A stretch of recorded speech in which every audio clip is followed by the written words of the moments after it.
Very good morning to one and all present on this platform. On behalf of Choithram College of Nursing, I, Professor Sheetal Saxena, takes proud privilege to welcome you all in today's international webinar, which is on the topic communication skills and emotional intelligence.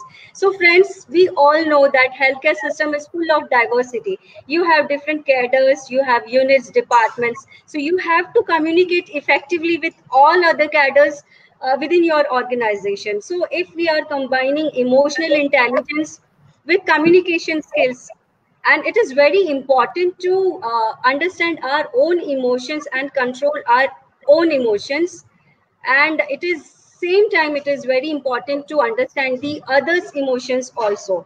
If we are combining emotional intelligence with communication skills, it enables you to better manage conflicts which may occur, which usually occurs in any organization, and you are able to express your needs, and you can influence people. So to deal with this topic, we have Dr. Reni Joshua amongst us today. She is from Dubai Health Authority, Dubai. She is a nurse educator in Dubai Hospital. She is doctorate of philosophy in management. She did MBA in hospital administration, and she is graduate in nursing from Government College of Nursing, Indore. So she has served in different units and different states of India since 20 years. At present, she is a nurse educator in Dubai Hospital. She has credit of publishing articles in international journals. So I welcome Dr. Reni Joshua to proceed with the topic. Dr. Reni Joshua, you can proceed with the topic. Thank you, Sheetal, for the introduction. It was a great introduction, in fact. First of all, I would like to take this opportunity to thank Choithram College of Nursing, the organizing chairman, Dr. Aradhana Michael, and organizing secretary, Professor Sheetal Saxena, for giving me this opportunity to share my views on effective communication skills and emotional intelligence. Without wasting much of my time on the introduction, as she has already given the introduction, I am Reni Joshua, working as nurse educator in Dubai Hospital.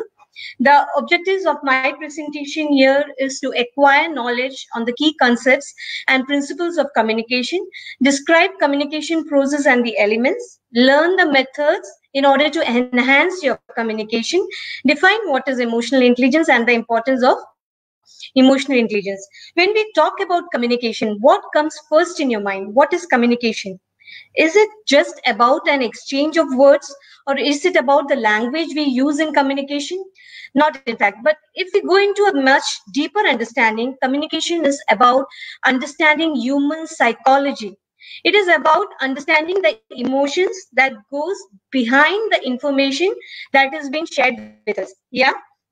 To effectively communicate, we must realize that we all are different in the way we perceive the world, and we use this understanding as a guide to a communication with others. Now, if you look into this image, for many people who are sitting over here who are listening to my presentation, it will be an image of a girl, just a beautiful girl sitting in front of a mirror. But for few, it is just an image of a skull, right? If you look into this image, for most of you, it's mentioned good over here, but for few, it will be evil. So this is the point I will try to emphasize here. Communication is understanding the differences that each one of us have. It is like everybody has a different perception and they have a different point of view. It's not necessary that each person with whom we are interacting, they will have the same perception. So communication is all about understanding the perception that everybody is having. Yeah. To move on to the introduction, effective communication skills are critical aspect for both professionals as well as personal lives. In order to make our communication effective, it is very important that we can understand the communication process. We should acquire different communication techniques in order to enhance our communication skills. The main basic requirement of every individual is to understand and to be understood. So when we look into the terms communication, when we go into the bookish knowledge and everything, communication is the art of transmitting informations. It is the art of transmitting ideas, attitudes from one person to another. Communication is the process of meaningful interaction which happens between two human beings. Effective communications will help you to resolve the problems. It will help you to be more productive in life. It will decrease the level of stress that you're facing. You can maintain a good interpersonal relationship. You will able to meet all your goals and objectives of life, and you will be more satisfied in life, right? When you look into the health sector, is communication skills important for us? Definitely. When you define the quality of an healthcare sector, effective communication skill is a core element which is required in order to define the quality of entire healthcare system. When you look into the data of Joint Commission, which has been published in 2015, ineffective communication is a root cause of nearly 66% of all the sentinel evils that has been reported. So effective communication is the base of the base of an organization. For example, if any of the incident happens, we are not here to blame an individual like because of you this error happened. We all should adapt a blame-free atmosphere, right? It should be like we should not blame an individual for what is happening all around. Mainly it is because there will be you do not have a proper process or a system in order to communicate effectively. Effective communication is a mandatory skill which is required in a healthcare sector in order to prevent all these kinds of errors. If we have a proper system where the communication process can be continued and each individual is mandated to communicate effectively, these errors can be prevented. Now, communication also plays as a competitive factor. Yeah. In order to, whatever is the vision, mission, or the strategies of an organization, it can be cascaded or it can pass through the senior management to the employees only if we have a good communication process and we communicate effectively. Now, everybody knows in a communication process, there is a sender who has been involved and there is a receiver who has been involved. And a message has been communicated. The sender encodes the message and it has been received by a receiver who decodes the message. But most of us do not know that when a communication happens, the message which has been communicated get influenced by various factors that is behind. That is the knowledge, education, past experience, the feelings, the rapport, position within the socio-cultural system, the current situation that is illness, anxiety, personal factors, and the command of knowledge. All these factors which plays as a background of an individual, it influences the message that has been communicated. How do we communicate with each other? It can be through spoken words, it can be through visual images, it can be through written communication. We communicate in a healthcare sector through protocols, through policies, through emails, through data, statistics, everything we use as a written communication mode in order to communicate with our employees. We use body language. Body language plays a very important role, especially in the healthcare sector, because it helps us to feel whether the individual is listening to us or not, the effectiveness or the engagement of a person in that interaction. It helps to know. In a communication, in order to know how to have an effective communication, you should know what is the communication equation. Do you know that 40% of a message in a communication is what you hear? The tone, your vocal clarity, your verbal expressiveness. This is the 40% of your message. And 50% of the message is what you see or feel. The facial expression, your dress, your grooming, posture, the body language, eye contact, touch, gesture, all this matters a lot in a communication. For example, if you are stepped into an interview, the first thing that the panel of judges will be checking on us whether we are reflecting a positive attitude or not, whether we are confident of ourselves or not. Our gestures, our posture, our body language will speak a lot whether we are. For instance, if you are saying that I'm a king of the jungle, if you say that I am the king of the jungle, will anybody around you are the king of the jungle? No, they will not believe. But the same thing if you say that I am the king of the jungle and your body posture also says that, then you will be having an effective communication. And 10% of the message is the words that you use in your communication. Yeah. Many a times what happens, communication, in spite of being so easy, in spite of being so simple, it's so easily been misinterpreted. Yeah. And that leads to frustration, confusion. We will be having tough time with our colleagues. There is so much stress which gives rise just because of the misinterpretation that takes place in the communication. So in order to make your communication effective, there are 6 basic steps that we all need to understand in an effective communication.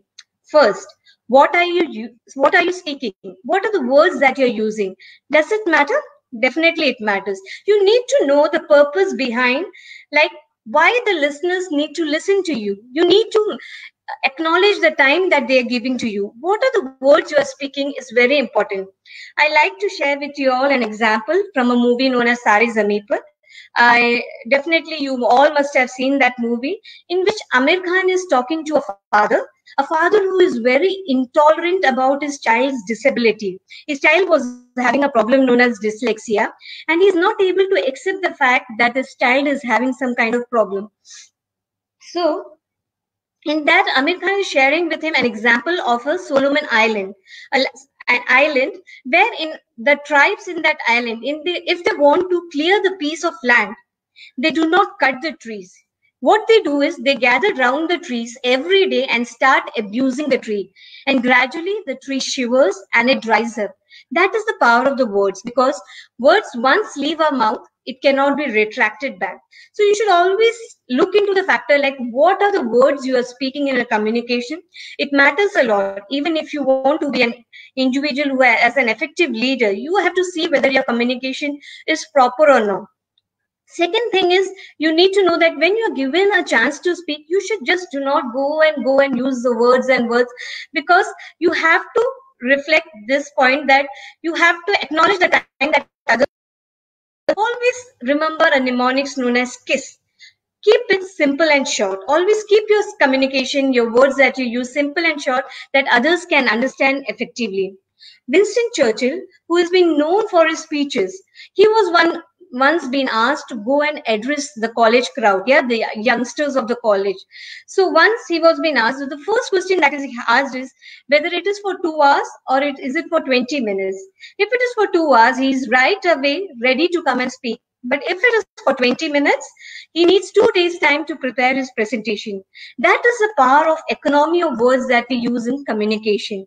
It is very important to prepare yourself when you're trying to go and speak to a person before communicating it. The second important factor is when we are communicating, a sense of timing is required. Whether the person with whom you're communicating, they are ready, they are in a good state of mind to take up your information. For example, you all are teachers in a college, many students are there who are staying in your hostel facilities. Sometimes you directly receive a message from the family that somebody in the family is sick, and you need to communicate this message to your students.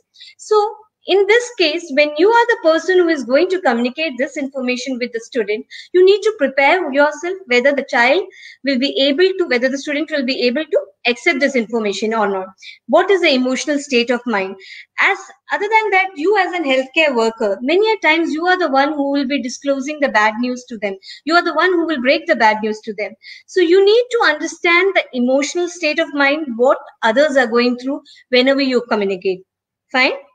The next important point is that who is your audience, whom you are speaking to.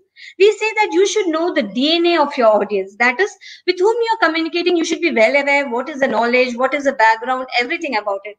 For instance, in an emergency department, a nurse is working, and there comes in a laborer who is working in a construction company probably, and he just comes in with a severe back pain. You did all the investigation that has been required. And then you come back to him and you say that, sir, we have done all the investigation which has been required. It is found that you are having urinary tract infection and you are infected with Pseudomonas aeruginosa. So do you think anything that a person can understand that whatever you have communicated? No, he will not understand anything, because you are just communicating just because it is a need that you will document that you have told all the diagnosis and you have explained the person. It's just for the documentation purpose you are communicating. But that person will not take up any information that has been shared with him. But at the same time, if a person who is well reputed in a society, who knows all these medical jargons, he will take up your information in a better way. So who is your audience is a very important factor in communication that you should understand. Then the next factor is where you're speaking, yeah, with whom you're addressing, where you're speaking. You as a teacher, when you are in the classroom setting, you are different, yeah, the body posture you carry is different. We as persons who are working in a healthcare sector, our body language speaks differently. Professionally we are different, but at the same time, we same person, when we interact with a child, our body language is different. We need to behave like a child when we are talking to a child in order to earn the trust of the child. So where you're speaking is very important. Same way, like the way you talk to the child, same way if you talk back to the hospital, people will think that there is something wrong with you. So in order to be an influenced person, you need to know how to interact, where you're speaking, and everything you should be well aware about it. Last but not the least, how you're going to see. It's very important when you're going to communicate something which is very crucial, which cannot be taken easily by the people around you. You need to prepare yourself before you communicate to others, like how you're going to say this communication, whether your staffs will take it or not. For example, recently, you know, there is a pandemic crisis which happened, and each and every world was being affected by this pandemic crisis, which is still going on, the corona crisis. In our hospital, there were many critically ill patients who got admitted, and there was a demand for critical care beds a lot. Yeah, so many people who have been working in the ward were being asked to go and work in the critical care units to help the staffs who are working there as critical care nurses. So you think, like, if a charge nurse just comes in and says to them, from tomorrow you all are moved on to the ICU because the patients are increasing, please see your duty rota is already been adjusted and you have to go and work. So how this information will be taken by the staff? They will be objected by this, right? Nobody wants to come out of their comfort zone. But the same information, if the charge nurse will come and say, as you all know, the world is undergoing the pandemic crisis. We as a healthcare workers, this is the best time to show our nation that we are a help to that. This is the most easiest way that we can reach different human and mankind. Yeah, you know, in our hospital, the critical care nurses are suffering like anything. There is a huge demand of critical care beds which is happening. I think, like, we as a nurses, we should be always working in a team, and we should support our nurses who are working in this organization. So to be a part of the organization, I will request you all to just be a part and help them as much as you can. I, as a charge nurse, will always be coming to you and will be looking into whatever worries or tensions you will be dealing with it. So the same information, when it has been communicated, it matters a lot. So how you are going to say anything, it is also very important when you start your communication. Now, it is very important to know what are the characteristics of effective communication. Your communication should be always clear. It should be correct. It should be complete. Keep it always precise, reliable, and timely. It is very important that whenever you communicate, the timing of the communication should be like some projects are going on in the hospital. It started tomorrow, and after 1 month, you are coming back and informing all this to your staffs. Will it be a value of valuable information? No, it's just a waste of time. It's just a documentation that you have done, that it has been communicated to the staff. So it is very important that you keep in mind your communication should always be clear. It should be correct. It should be complete. Keep it precise. As I said, keep it simple and short, that can be taken up by everyone in an easy way. It should be reliable and it should be timely. Now, there are few examples of ineffective communication which I will like to share. Like, many of you must have always heard, like, my manager does all the talking. I go off with a problem and never have a chance to open my mouth. Have you all heard this? It often happens that we want to go and discuss our problems with the manager, but the manager will be having a list of things that he wants to discuss with us, and it's going on. Then he interrupts me when I talk. Never try to interrupt any person when they are trying to talk. Listen to them. Always be engaged in the communication, and after that you can offer the advice that you want to give. She never looks at me when I talk. I'm not sure whether she's listening to me. His facial expression makes me feel like I'm wasting his time. He will be keep on looking at the time, showing that he is not interested in this communication. These are few examples of ineffective communication which often happens when we are dealing with a crowd or a team, right? Now, many times we go into the records of patient complaints, like why the patient became aggressive, what are the data. In case if your patient becomes aggressive, in case they are not satisfied with the care which has been rendered, there was a group of nurses who did a study in Scotland, and they came up with a mnemonics known as CALM, calm. Yeah, it is very important when you face a patient who is very aggressive or who is not satisfied with the care which is rendered, always keep in mind a word known as calm. C stands for compose your body posture. Yeah, always keep your body posture in a good way. Always maintain your body posture. Show that you are interested to talk to them. Yeah, just show that you are there to listen to them. So your body posture should always be positive. You should not stand crossing your arms or looking into the ceiling here and there when the person is communicating to you. Yeah, second important word is attend. Be attentive to the communication. When they are trying to explain their problems with you, always try to be attentive. Listen to them. Yeah, just do not think of the 20 things back that you want to finish your to-do list. Just do not think of the other things that you need to complain. Always stay there and be attentive to them. L stands for listening. When we look into the data, most of the data that the patient says that there was nobody to listen to them. Listening is very important factor in communication. You need to listen to your patients. You need to listen to your relatives. You need to listen to various healthcare providers who comes from various cadres to you, so that your communication will be effective. Always stay there, listen to them. Always try to identify the cues of the communication, whether they are anger, whether they are not satisfied, and try to act immediately at that point of time to make your communication effective. Last, M stands for moving on to the solution. Just try to find the solution. At the first point, when you find a customer who is not satisfied, who is dissatisfied with the line of treatment, or anything happens, just apologize. This apologize, it doesn't mean that you have been apologizing for the situation, but you are apologizing on behalf of the organization because something like that happened and he is not happy about that, which made him upset. So calm is a mnemonics. You can always think in your mind in case if you face anybody who is not happy with the communication process which happens in your organization. Now, moving on to the barriers of communication. There are a huge list of barriers of communication. You can Google around, you will get a very huge list. But there are a few which I picked it up and I presented here, which I think it is important that each one of you should be aware about it, is prejudice. What is prejudice? Prejudice, it is a bias against the institution, a bias against the religion or the gender. I'd like to share you an example here. Years back, when we were a student, I was a student in College of Nursing in Indore, we used to go to medical college for various lectures and presentation. Yeah, so there were different professors who used to come and take various topics on microbiology, anatomy and physiology. All these been topics that have been taken by the professors of medical college. So it happened that day, it was the first day of microbiology lecture, and this professor just enters. He was a very handsome man, a very good looking man. Seeing him, we all were very happy. Oh, it's good that at least the professor is good looking, and we will be happy to hear the communication with him. We will be happy the next few years asked to listen to him. But the moment he opened his mouth, my God, all our dreams got shattered at that point of time itself. Because he was a man who had a very low pitch of sound. Yeah.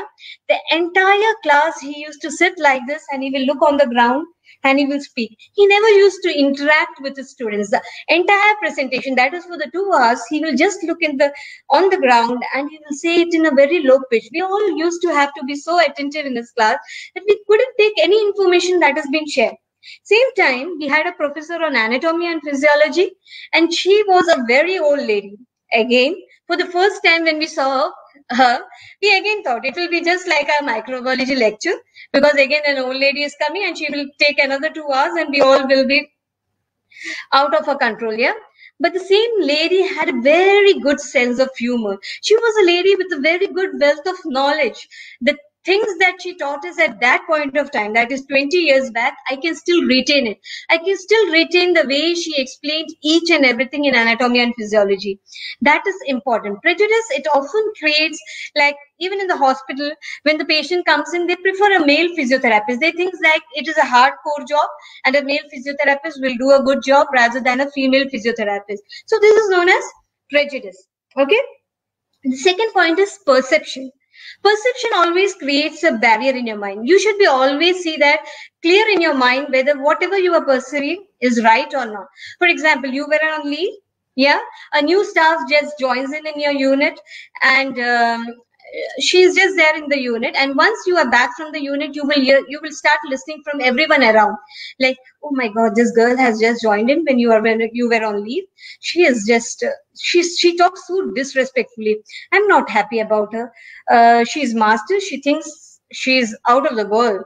So all these people just starts talking to you about a person who has joined when you were not there, and you have taken all this information, you have created a perception in your mind about that girl, and keeping that perception in your mind, you start interacting with the person. But maybe that is not the right thing, maybe that is not good. These are just because the people who are there who are unhappy about that, but maybe that person is not like that. This is known as perception. Whenever you communicate your perception, you should be always clear whether your perception, whatever you are perceiving, is right or wrong. Fine. The next important topic is lack of interest. Whether the person who is listening to you, whether the topic you are discussing is of their interest or not. Yeah, you will develop your lack of interest. For example, I'm taking the same presentation with a group of students who are just studying grade 5 or grade 6. Will it hold their interest? No, they will not listen to me. Maybe the initial 5 minutes they will try to understand what I'm trying to talk to them, but later on they will not understand anything about it. So this is known as lack of interest. Always see that with the people whom you're communicating, whether this is effective or not, whether this matters them or not. And next important factor is cultural barrier. This I have put in because the place where I am working, I need to understand what are the cultural barriers, because we have people working with us from all the nationalities. Yeah, we have Americans working with us, we have Australians working with us, we have Japanese people working with them, the Arabs, the Indians, the Asians. We need to know what are their cultural norms when we are interacting for them. Like, for instance, if an American is there with us, in order to interact, there is no need to maintain a spatial distance when we are interacting with them.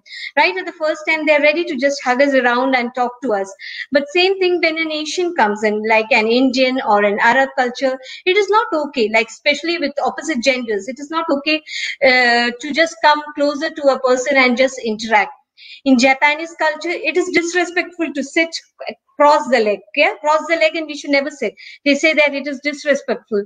So whenever you're communicating, especially if you are dealing with a multicultural people, you should understand what are the cultural barriers before you start interacting with them. The other important point is the physical barrier. If you want to reach out to a person, it is always important that there should not be any kind of physical barrier. If you want to discuss something very crucial with them, sit with them, just a table across, and discuss with them. Last but not the least, the socio-psychological barrier. It is very important to understand before you communicate, as I've told before, what is the emotional state of mind, whether the person can take up this information or not. Before communicating, you need to understand what are the socio-psychological barriers, and you should start with your communication. These are some of the listed barriers of communication. Clear? I hope I'm not that fast. Now moving on to the last slide, the ways of overcoming the barriers. The first thing, the ways to overcome is listening. Yeah, listening is a skill that we need to practice. It's just not listening like what I mean to say that you are just listening to me. No, it means that active listening. You are totally been involved with the speaker. You're not worried about anything that is happening around. You are not preparing yourself that what you have to answer. You're totally been involved. This type of listening comes only with practice. In today's world, everyone wants to be heard. No one wants to hear. It is very important to practice this skill, especially when we are working in this sector, because when a patient comes into you, when he is in a state, of agony, when he is bewildered, never say to the patient or the patient family, don't worry, everything will be all right. Most of us do that. Whenever we are interacting with the patient or the family, and when they are really sad, we just go around to them and we say that, don't worry, everything will be all right. Then you yourself know that everything will not be all right. So always see that you offer advices, show them example. We had some patients who got admitted with something, but slowly, initially it was a difficult critical state, but gradually the prognosis improved, or show them the example, offer them advice how they can improve the state of living of their patient. Just do not say because everything will be all right, because these are just an empty words that you are using to communicate. So listening is a skill which requires a practice, and this you can develop only if you want to improve your communication skills. Yeah, you have to involve totally. Many a time we as an adult, we are always prepared to answer back. We will not listen to the entire communication.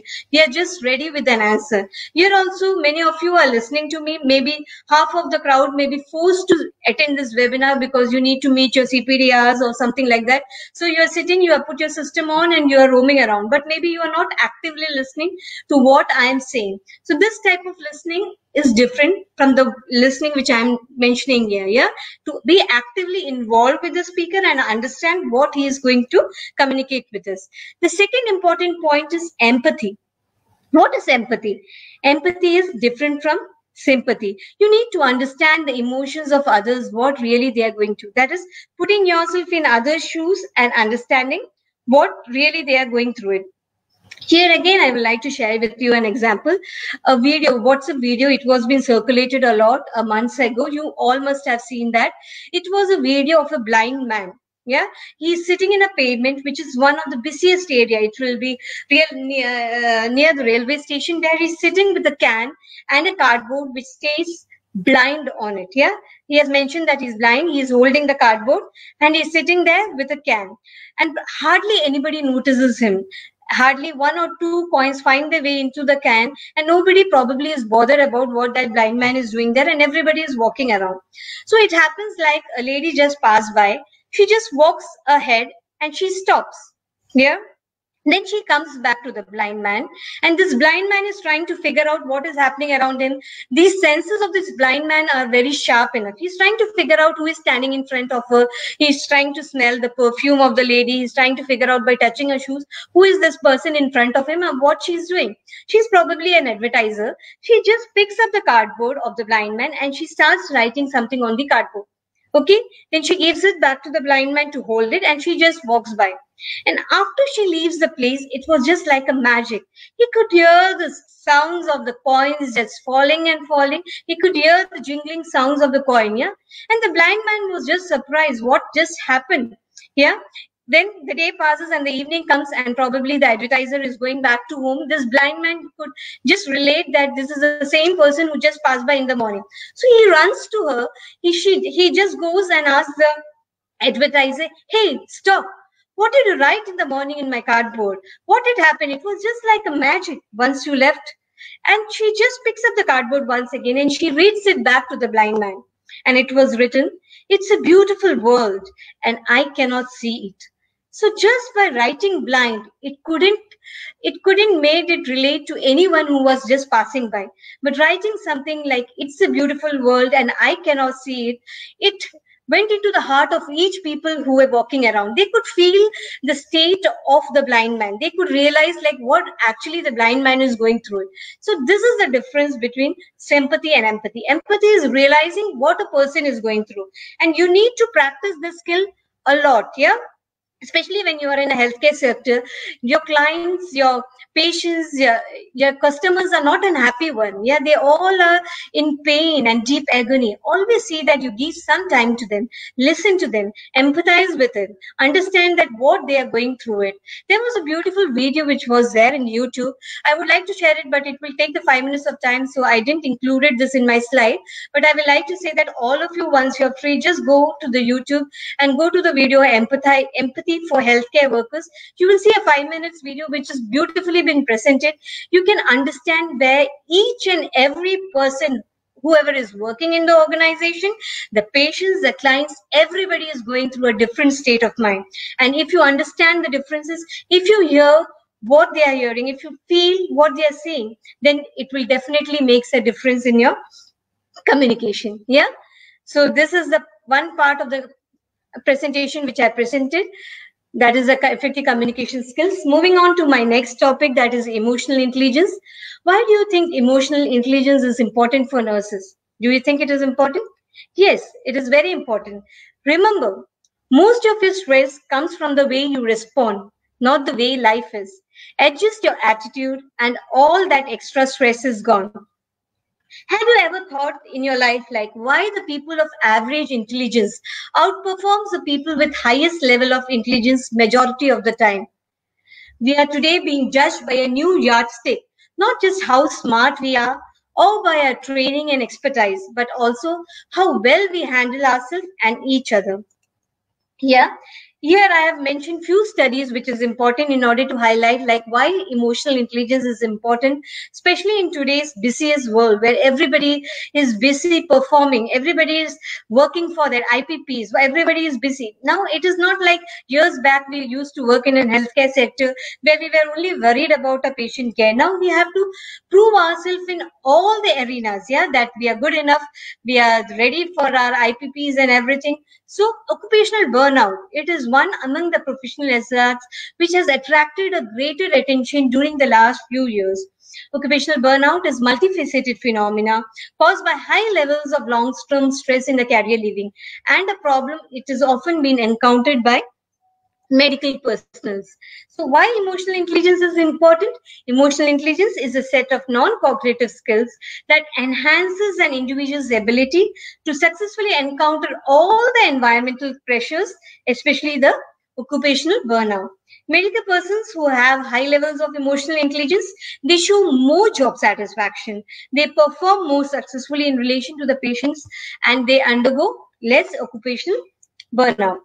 Now, when you look into the history of emotional intelligence, the word intelligence came into existence right in 1930. But the word emotional intelligence became popular and draw the attention of many was in 1995 when Daniel Goleman, he came up with a book known as Emotional Intelligence, Why It Can Matter More Than Intelligent Quotient. Yes, intelligent quotient, if you say, people with higher IQs, they have better cognitive abilities, including the ability to learn and to understand. People with higher IQ, they will do academically well without exerting the same amount of pressure like the people with those with lower IQs exert. So is it that people with higher IQs are more successful in life? Not necessarily, because there is something more to success than being simply clever. Now, what is emotional intelligence? Emotional intelligence is a measure of an individual's ability to recognize and to manage their own emotions and the emotions of other people, both individual and in groups. Once you look into it, every day around 400 emotions we all experience in a day, yeah? Whether you are aware of it or not. Emotional intelligence helps you to identify these emotions and to react appropriately with these emotions.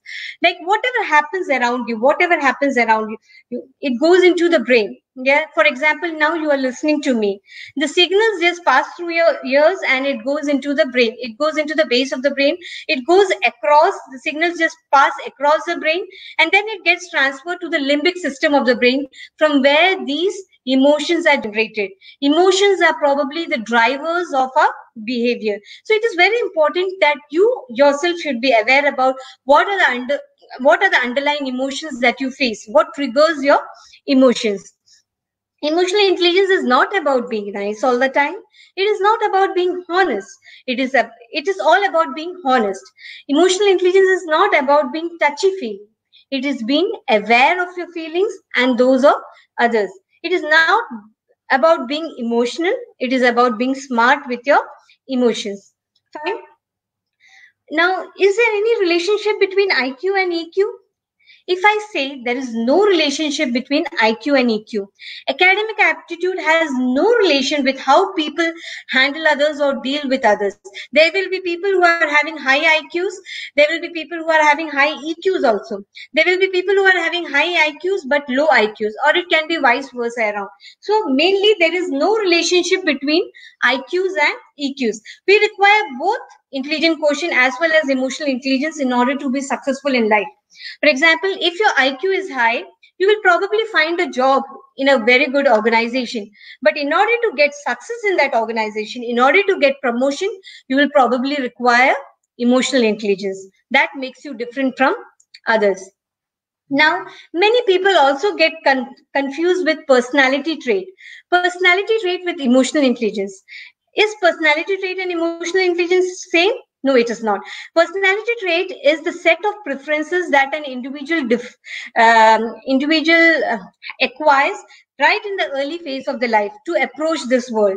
Neurologist says that personality trait is formed in a part of the brain which gets crystallized at the early stage of the life. Like, for example, if you are an introvert at the age of 10, you are expected to be an introvert at the age of 40 also.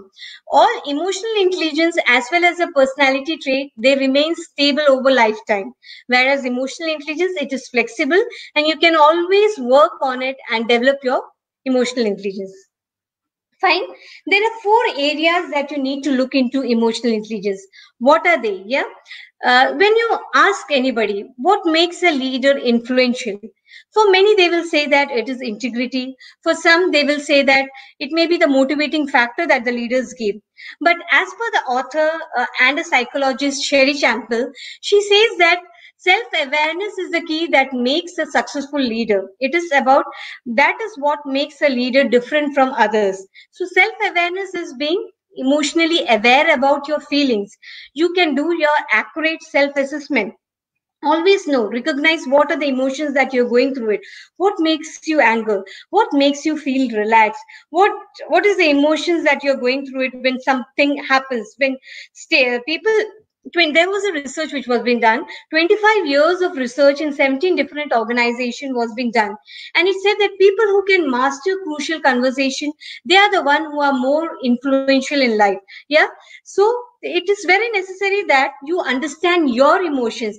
People who can master their own emotions, they are the ones who can master the boss also. They do not commit career suicide. So always know what is your strength and weaknesses. Like every year in the beginning of the year, we have been asked to do a SWOT analysis. That is, what is SWOT analysis? To write down the strength, weakness, opportunities, and threats. You have to just pen down what is your strength, what is your weaknesses, what are the threats that you face, or the opportunities you get, and you have been asked to work on the weaknesses that you have penned down. Many times we are not being objective about ourselves, like you are not aware about yourself. So you can always go and ask your friend to just offer a feedback about yourself.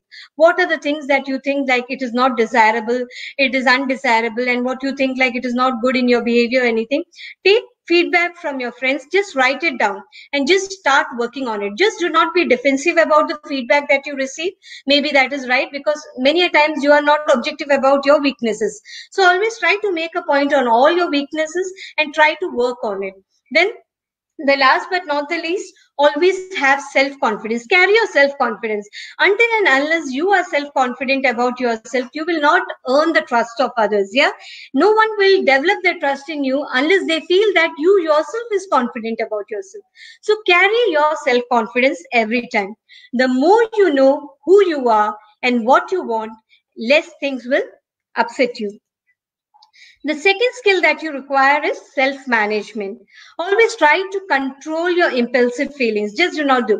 Many times when we look into the individuals who have broken relationship, who have faced divorce in their life. When we discuss with them, what happened, why you got divorced, what happened in your life, they will say that it is because of the difference in opinion.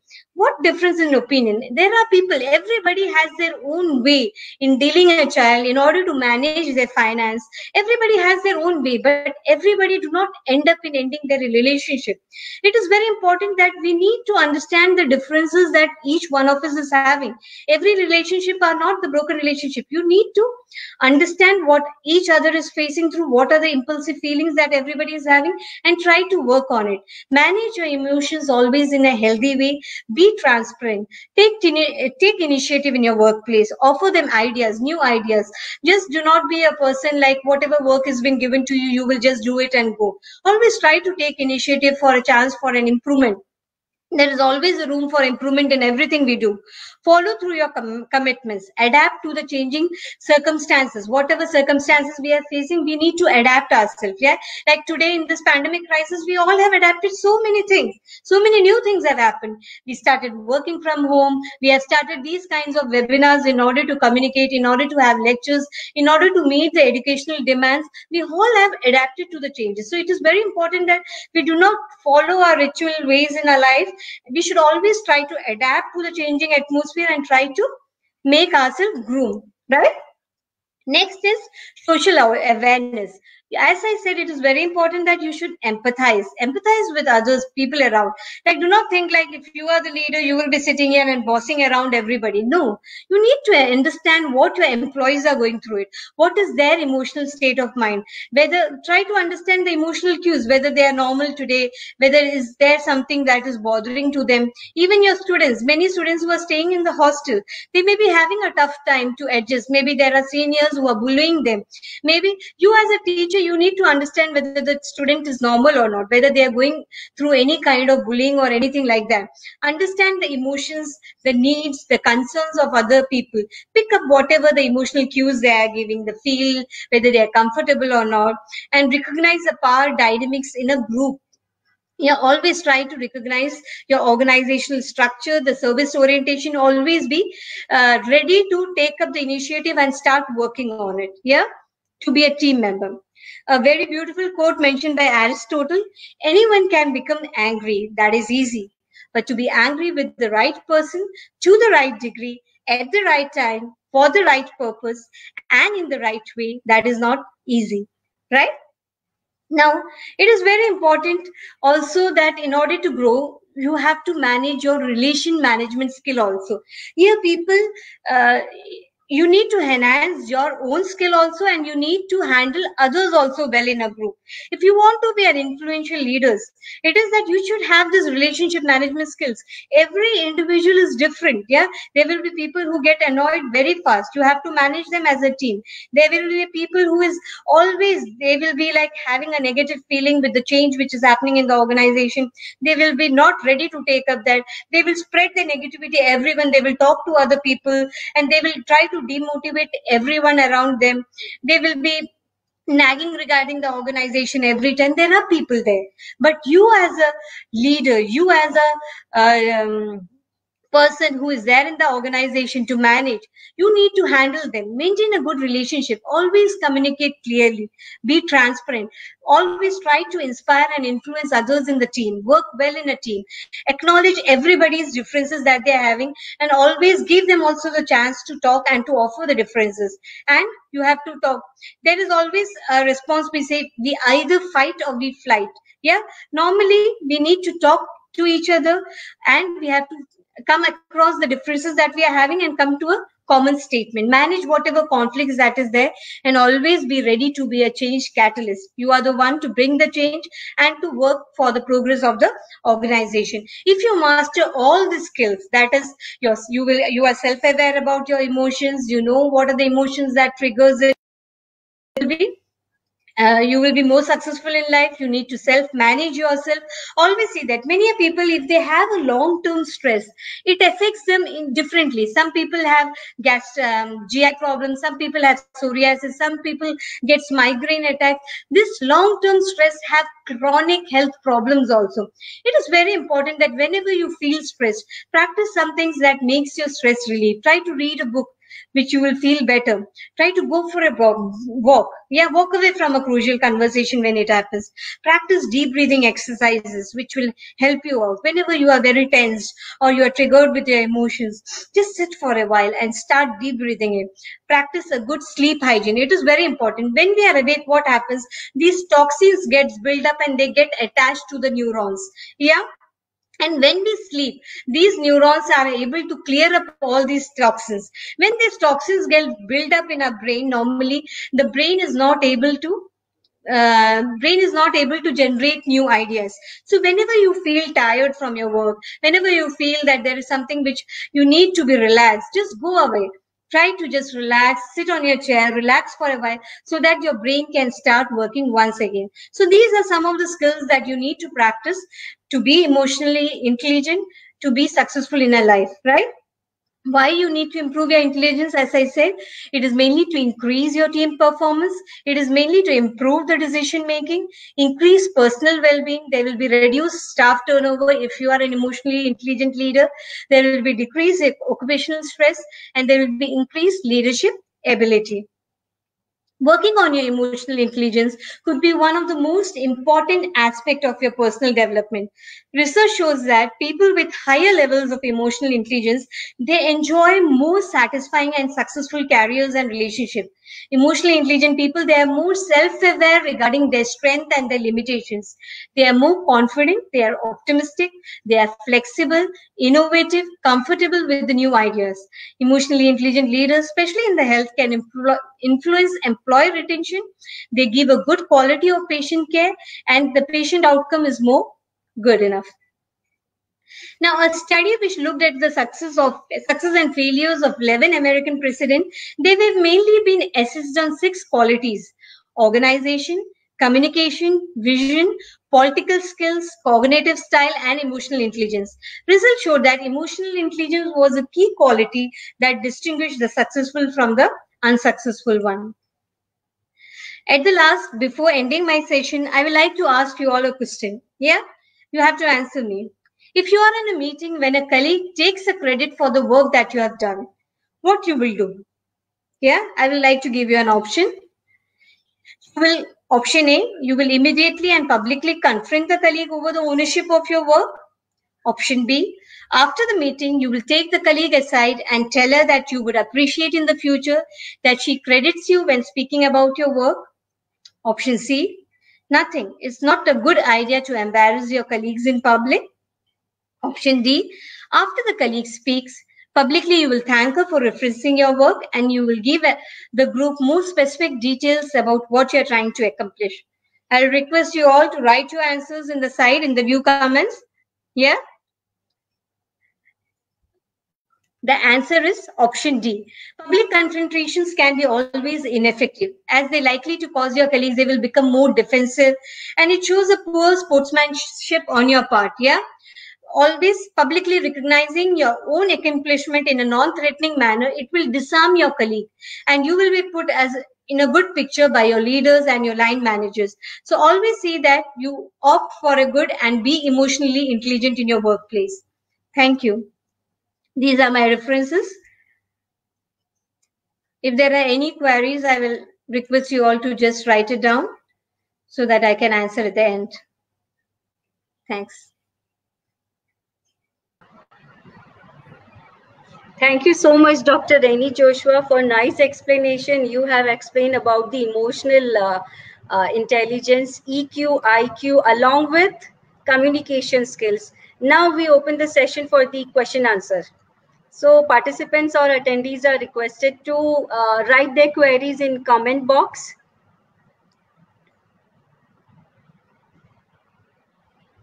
Attendees are requested to write your queries or questions in comment box.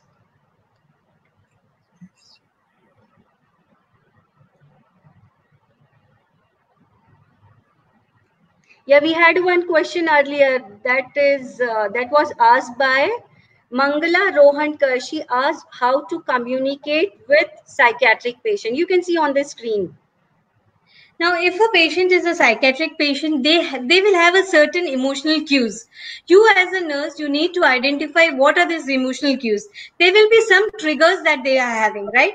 There will be something that triggers which makes them more annoyed. You as a nurse need to identify these triggers, and you as a nurse, you will identify these triggers and you will start working on it. You will try to develop an atmosphere where these triggers that patient may not get, and try to work on it. If anything more Sheetal wants to add up on this, she can always add on.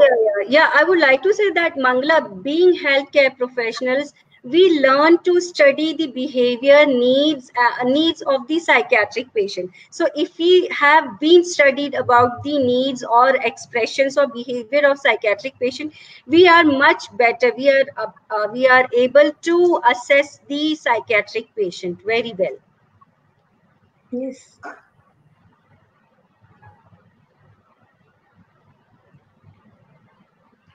Again, Adnan Kadir asked, how can we communicate with irritating patient in psychiatric units?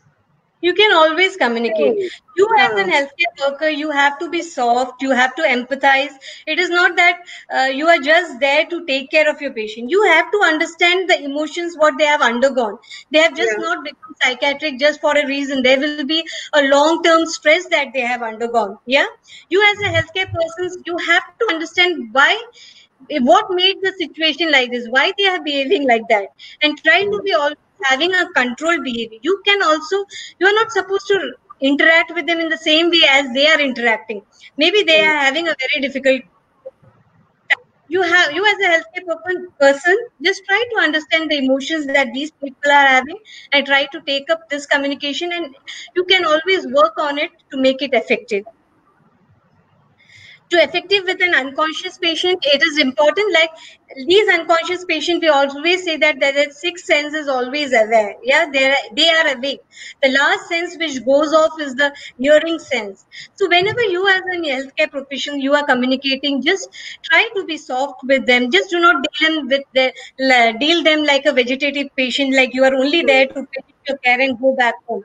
No, try to feel that even if they are unconscious, their rights have been always been considered. You are dealing with them with the same way like he's a person right now. Yeah. How we want to be felt. Like if you are in the same state, if you are in the hospital, how you want to be treated. Is it just for the care that has been given, or how you want to interact with them, right? So how you yourself wants to be treated, the same way you have to treat that unconscious patient also. Because they are in a state of mind where they can still feel. Just do not gossip around. My God, this person is taking time. He's been unconscious in such a long period of time. Just do not give such kinds of interaction in front of the patient, because their sixth sense is always the last one to go.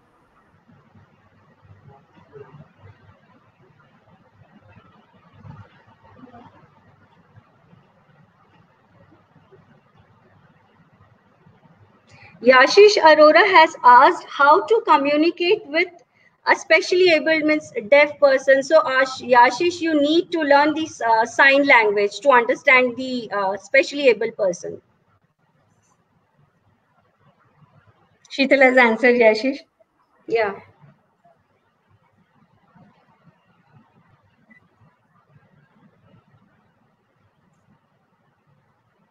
Telecommunication during the pandemic time, Imran Pathan. Battery is low. How to improve telecommunication during this pandemic? Now there are so many tools which is there. Yeah, telecommunication. There are so many ways where you can use during this pandemic. Even we as a healthcare professionals, we were not aware like all these modes are there. Just from the time myself and Sheetal start talking about this webinar, she has come into with me with so many ways. First, we will start with Zoom. Then she identified GoToMeeting. Then she identified there are so many ways where you can communicate, and there are so many free apps which are available where you can communicate with the people you want. So it's just about being aware about the technologies, what are there, which you can use it and facilitate it. Yeah, definitely. We need to keep ourselves updated with the technology. Updated Yeah, with you the must be aware, huh? What are the tools for assessing a person' emotional intelligence? There are around 21 competencies which are there in order to be emotionally intelligent. As because of the time, I couldn't deal it. If you go through the Daniel Goleman's book 1995, which was been published, or a book named as Vital Smarts, How to Deal with Crucial Conversation, which is a very good book which will help you to deal with this.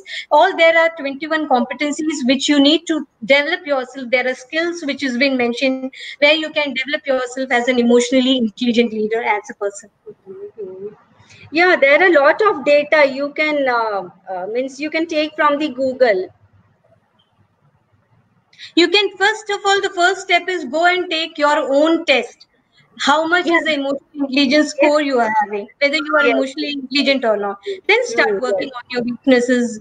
You should be self-aware about what are your strengths and weaknesses. Yeah, पूछो. डाल दो उस पे. Chandrasekhar Chandru has asked, communicating with child patient, any specific suggestions? Definitely, there is different ways to communicate with child. You cannot communicate or opt for the same way. Like when you interact with the child, what are the ways that they look? They look, if you give them images, if you give them books, if you give them toys, they will try to earn their trust. To deal with the child, it is different from the way you deal with the child. Try to develop and earn the trust of the child, and then you start interacting with them. The ways of communicating with the child is totally different, and you need to develop that skill in case if you're dealing with a child in your scenario, especially the child, because they will have hundreds of tantrums, they will have hundreds of ways. So try to get associated with the child, try to develop a bond with the child. Maybe you will have to start with the chocolates, maybe you have to offer them bribes in order to earn your trust, a toy or something to develop their trust. And then if you start interacting with them, they will always. There is also a WhatsApp video which was been published regarding a doctor giving injection to a small child. Like the way he used it was playing with the child for a certain period of time, and after that, once he poked the child, even the child never realized it. So you have to learn the skills, and definitely it will come only with the practice. It will not come eventually. Any other questions, participants? Kadir, I think you have got answer of your question. So now we are coming to the end of this session. So with the series of vote of thanks, I would like to give heartiest thanks to Dr. Raini Joshua for accepting our request to be a speaker for today's international webinar. Thank you so much, Dr. Raini Joshua. And you have explained in a very simple language with day-to-day daily examples, means how we can combine emotional intelligence with our communication skills. Thank you so much. And I would like to give heartiest thanks to our principal, Dr. Professor Aradhna Michael, for the constant motivation and support behind this international webinar. And I would like to give thanks to all my colleagues, all my friends who have supported me directly and indirectly organizing this webinar. Mr. Philemon, who is very techno-savvy, he has arranged all this technology for conducting this webinar. Mrs. Yasmin, she designed the brochure or flyer of our webinar. Miss Pinky, and many more are there in the list to give thanks. And last but not the least, all the attendees who have attended this webinar and made this event a success. So thank you so much, everyone. Now with this, we will end this session. Thank you so much. Thank you so much, everyone. Bye. Good day. Good day.